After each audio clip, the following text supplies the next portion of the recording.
One final ayah that I have to mention. We finished at verse number, of course, 286, which is the ending of Surah Al-Baqarah. Now let's go and halve the surah. And then let's finish over there. What is the half of 286? 143. Let's go to 143 and let us see what Allah says smack dab in the middle of Surah Al-Baqarah, and how beautiful is the middle. That Allah says, وَكَذَلِكَ جَعَلْنَاكُمْ أُمَّةً وَسَطًا. In the middle, the wasat of Surah Al-Baqarah, the literal verse that is in the middle, literally 286 divided by 2, 143. 143rd verse, literally Allah says, and this is how we have made you a wasat, a middle nation, a moderate nation.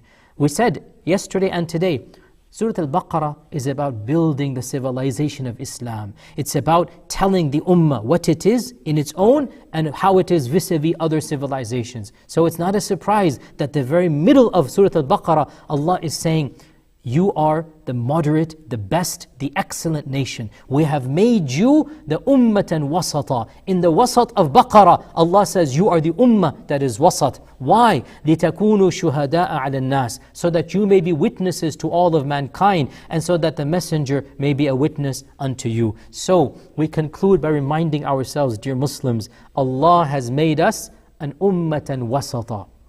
And what that means, a lot can be said. We are a balanced nation.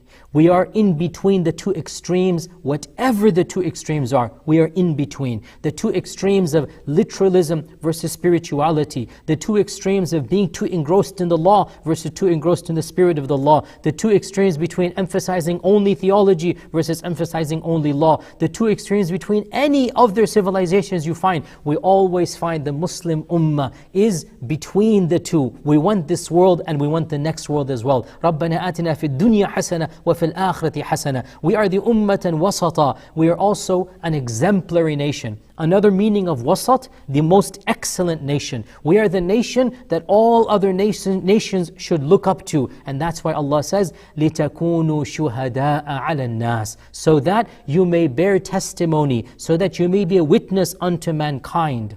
And the point here, and with this message I conclude, Allah is placing the responsibility on us that when people see us, they should be able to assess their own lives. They should be able to see what is good and bad by looking at us as role models. Allah is saying, لِتَكُونُوا شُهَدَاءَ عَلَى النَّاسِ. So that you may be witnesses unto mankind. When people see us, interact with us, they should see what it means to be a believer in Allah. They should see the reality of faith, of spirituality, of decency, of dignity. They should see what it means to be a person of true belief in Allah subhanahu wa ta'ala. And just by looking at our characteristics and demeanors, we should bear witness unto them. And then Allah says, وَيَكُونَ الرَّسُولُ عَلَيْكُمْ شَهِيدًا. Just like the Rasul is somebody you look up to, he is your witness unto you. You take him as your role model, you take him as your exemplar, so the rest of the nations should look up unto you and take you as the role model nation.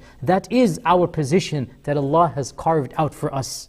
Have we lived up to that responsibility? Have we really done what we're supposed to do? When others look at us, do they see what it means to be the ummatan wasata? Because we explained in our last lecture, words don't mean anything, it's the actions. And Allah has given us that responsibility, and He's allowed us to reach ummatan wasatan status, but only if we do what Surah Al-Baqarah wants us to do, of combining all of these various aspects of faith and demonstrating what Islam really and truly is.